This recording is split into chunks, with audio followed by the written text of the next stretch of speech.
So what's up, you guys? You guys want to join the service? Cool. Those of you, if you want to join, that's something that you want to do. Just make sure that there are stipulations. There's stipulations with everything, but in the service, you should know requirements.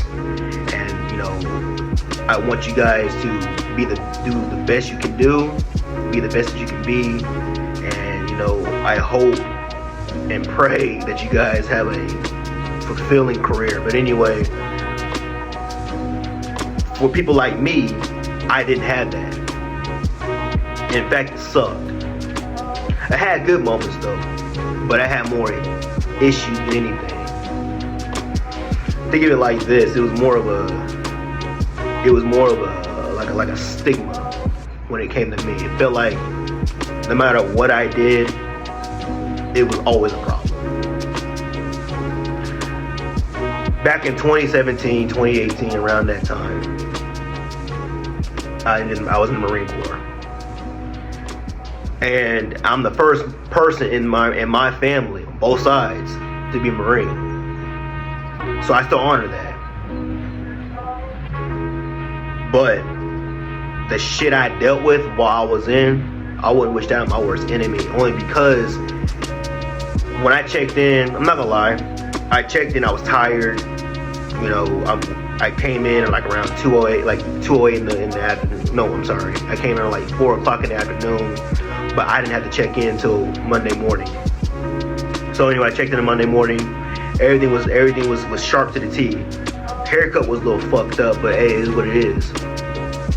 So came in, and my master sergeant at the time, I don't know what pissed him off. I don't know what I said, but the first thing he looked, he was like, "Did you shave?" I was like, "Yeah." I was like, "Yes, Master Sergeant, shave." And then he just, he got up on my motherfucking face, which I was like, "Yo, like, chill." But he saw like a little piece of hair right here. Nigga lit me up. I mean, he lit me up I'm just like, bro, you could just, I know you guys got some razors in the bag. Let me just take care of that. Then he weighed me. I was like 5 pounds overweight. Dude lit into me. I mean, this nigga lit it. Like it got to the point where like I had to sit back and like this. I'm like, is this even legal? I had to ask, is this shit legal? But I mean, I knew what I was getting myself into, but I'm just looking at it like, my nigga, like, you gotta calm the fuck down, because it's really not that serious. I could understand if I came in and I was completely, out of shape, or haircut was all kinds of like Kid and Play or some shit. Like, I can understand, like, if I was completely just completely tattered up. But that wasn't the case. Sorry, I'm in a hotel room. If you see that light, I didn't think that light would be that bright. But anyway, the next day, he puts me on this. They put you on this program if you're overweight. It's called the BCP program, Body Composition Program. If you know, you know. But anyway, every day I came into work, it was always something. It was just something he didn't like. Maybe it was the way I spoke. Maybe it was the way I wore my uniform. I don't know. I still don't know to this day why he had such vitriol when it came to me. So that's just him. Let me tell you about the motherfuckers I worked with. Because I was a Pogue. If you know, you know. Pogue is a person other than grunt. So I really wanted infantry, to be honest with you. But I came in as an open contract. The dumbest shit ever. If you ever serve, find a MOS. That's all I can say. Find a fucking MOS, because the military, whatever branch you're in, they'll find it for you. And you will hate your life within the next 3, 4 years, maybe 5 years. But anyway, the people that I work with were the most gaslighting, fucking instigating motherfuckers. Two-faced I ever came in contact with in my life. Every time like for example, I knew this one dude. He would talk about the conversations that they had amongst each other, and then he'll call me or text me like, "Hey, is everything good?" And da da da da da. So I'm, I'm chilling. I'm being nonchalant about it because I already know what's up. But I'm like, yeah, I'm cool. And then he'll tell me, oh, well, such and such said this and da da da da. I just want you to make sure that this needs to be taken care of and try to do that. And I do it, and we cool. And then the next day, well, I'll get to working and shit, and I'll forget something. Human nature. And he's looking at me like my dude. Like he's looking at me like I'm the fucked up individual. Right? Or, for example, I had this one dude. He would always instigate. I mean, he was like we were talking about. If instigate had a name, that would be the dude. And he will always heckle me. That dude, and he knew what he was doing because I was the oldest one, but I was the most junior ranked out of everybody. It was like 5 people in that shop. Yeah, 5 people in the shop, and I'm the oldest one. But anyway, in that area, it was so toxic because you could just feel the tension. If one of them was having a bad day, everybody was having a bad day. Right? But if I'm having a bad day, I had to suck it up. Bitch, no, I'm not gonna suck it up. It don't work like that. You have a shitty day, I ask you a question, you act like a bitch. I had a sergeant, she was like literally the same age as me. But I was a year older than her? About a year? This bitch gonna look at me and be smart. And get smart. And I have to sit back like, that was uncalled for. But if I would have said that, then I would have been in trouble. Master, he'll be on my ass, which he was all the fucking time. If I said something he didn't like, he always mentioned my weight. If I just had a typo on the orders, because we were making orders and shit, we were just doing admin shit basically. But if I had a typo, that just, hey, can you just fix that real quick? All right, cool, no problem. Nah, can you do anything right? Like this nigga's he's lit into me, bro. Pause. Every time if I even stutter, oh, he's lighting into a motherfucker, man. Turns out this nigga had issues with his own life. This nigga he was divorced. He was going through a troublesome marriage, in his current marriage. Nigga was an alcoholic. Like, this nigga had a lot of fucking demons he had to deal with. But because I came in, I had to be the punching bag. And all them other niggas that was in that shop, they had their own little personal demons. But I was the punching bag. But I had a lot of shit that I was dealing with. I had a lot of shit at home. The niggas in my set was doing shady ass shit. Like, it was just too much dumb shit that I had to worry about. Like, I was gonna crash. It took nothing for me to crash out. But I remember where I was. So I had to sit back and just let them say what they gotta say.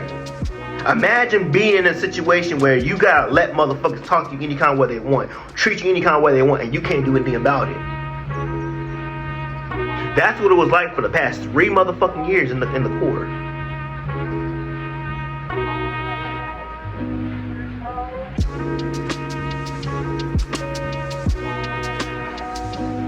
The sergeant that we were under, she was just as bad as the nigga that called me up, that was in the conversations and shit, like that was having conversations with everybody about me, because I was always the topic. It was always, what was Johnson doing every day. There was one time they were going to B-Dubs or Buffalo Wild Wings, and They wanted me to go. I told them I don't want to go because I knew who they were. I knew who they were as a people. I was like, man, y'all are fucked up. I'm not dealing with y'all, and I didn't have to. You know what this bitch said to them? If Johnson doesn't show up, I'm giving a page 11. Page 11 is just paperwork, just light paperwork, but it's paperwork. I'm sitting back, and I found this out through, my bad, got cut off, but it was a conversation I had with one of the Marines I said earlier I mentioned that was Two-Face. Anyway, I found out through him, and I found out through another, my roommate actually at the time. So, with that being said, I still went, and it was like, I didn't need to be there. Like, you ever been in a room where it was just you knew you should not be there, or you didn't like, you just knew all eyes were on you at all times. And I don't mean that in a positive way.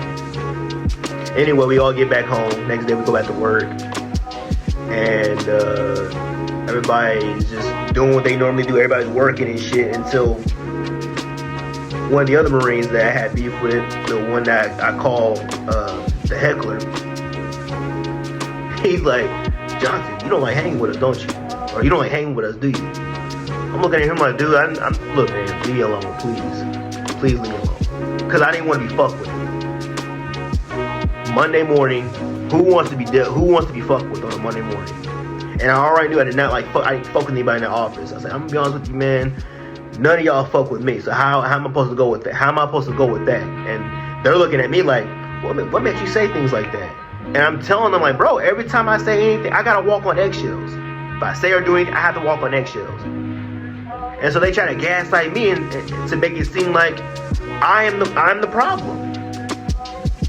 Every time I said something about what they've done, they always say, oh, well, maybe you should do it like this. Or, I didn't say that. Yes, you did. I never told you that. Yes, you did. It was always some kind of rebuttal. Anything that I said, it was always some kind of rebuttal. And y'all were keeping tabs on me, on everything that I said, or everything that I've done. I had a situation where I didn't know how to do I just didn't know, I needed help with my work. I'm gonna just put it like that. I needed help with my work. I asked for some assistance. They all look at me, you gotta figure out your own. Nigga, no, I need your fucking help. I had to learn on my own. I had to learn on my own too. No, y'all didn't.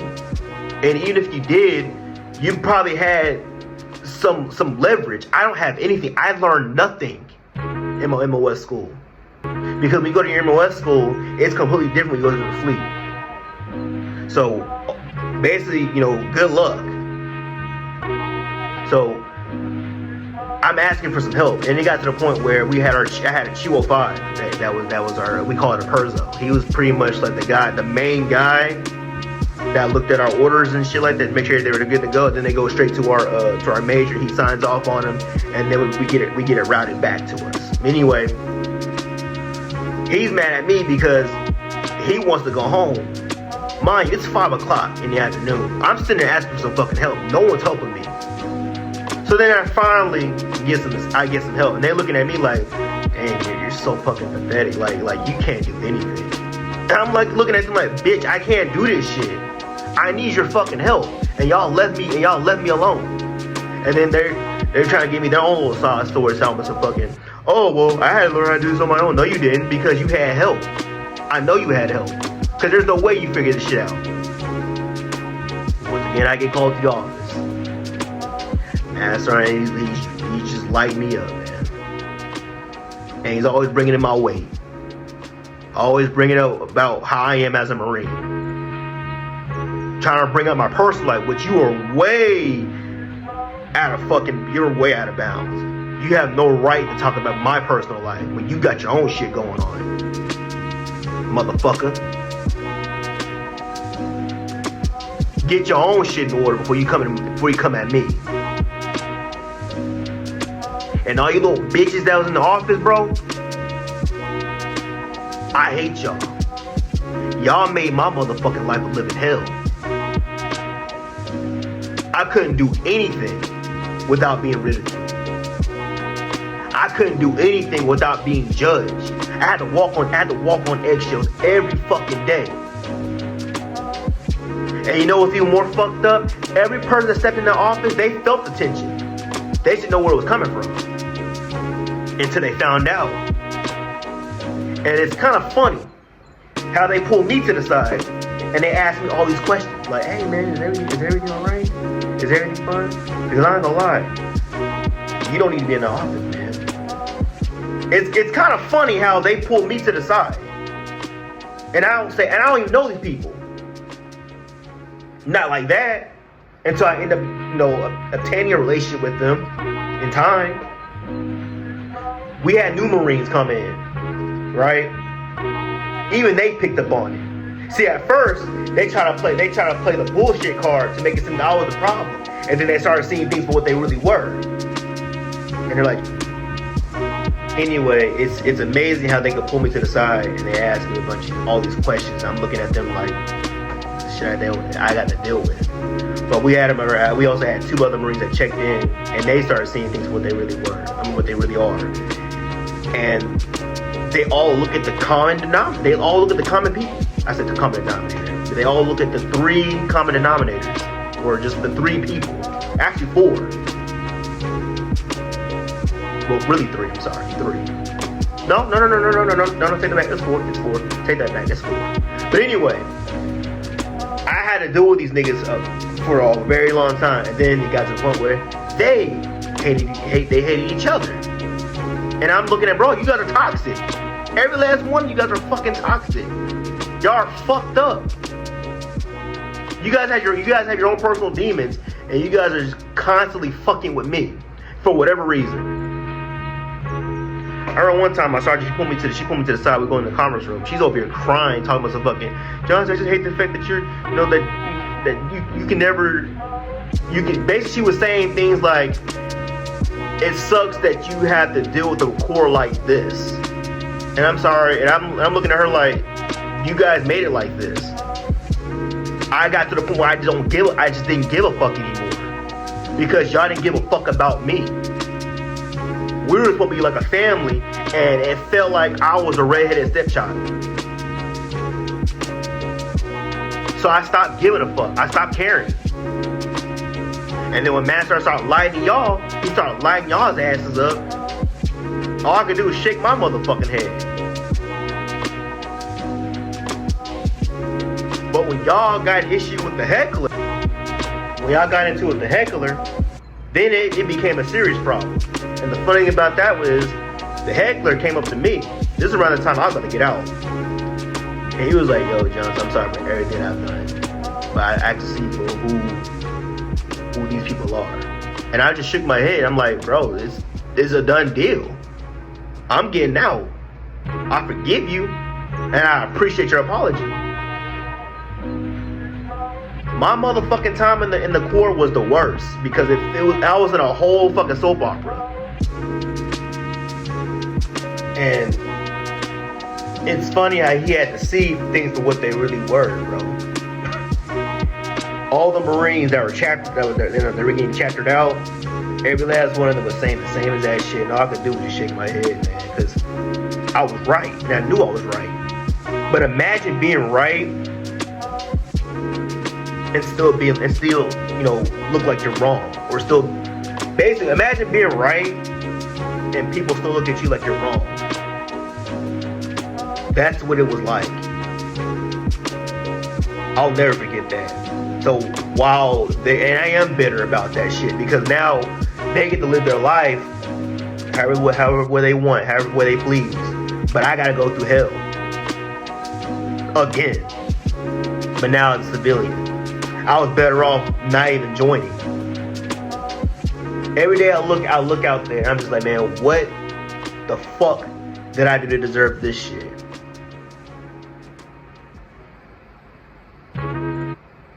I've gone through hell through this shit, man. I lost so many friends, civilian and Marine, and hell, even Navy.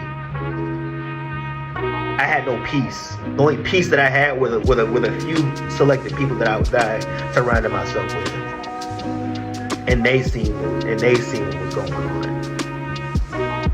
All I can do is move forward.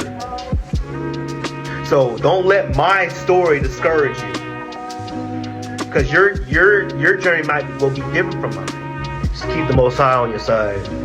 If you don't believe, just keep your head on the swivel. Keep your head up. Go forward. Enjoy your career. But that's all I have to say. Now, for the motherfuckers that do see this shit and I work with, I got a lot of dirt on you motherfuckers, man. So don't even come on here on some bullshit. I got your asses. Believe that. But for all the newcomers and all for the ones that, that want to, just keep your head on the swivel, man. That's all I gotta say. I love you guys. Peace.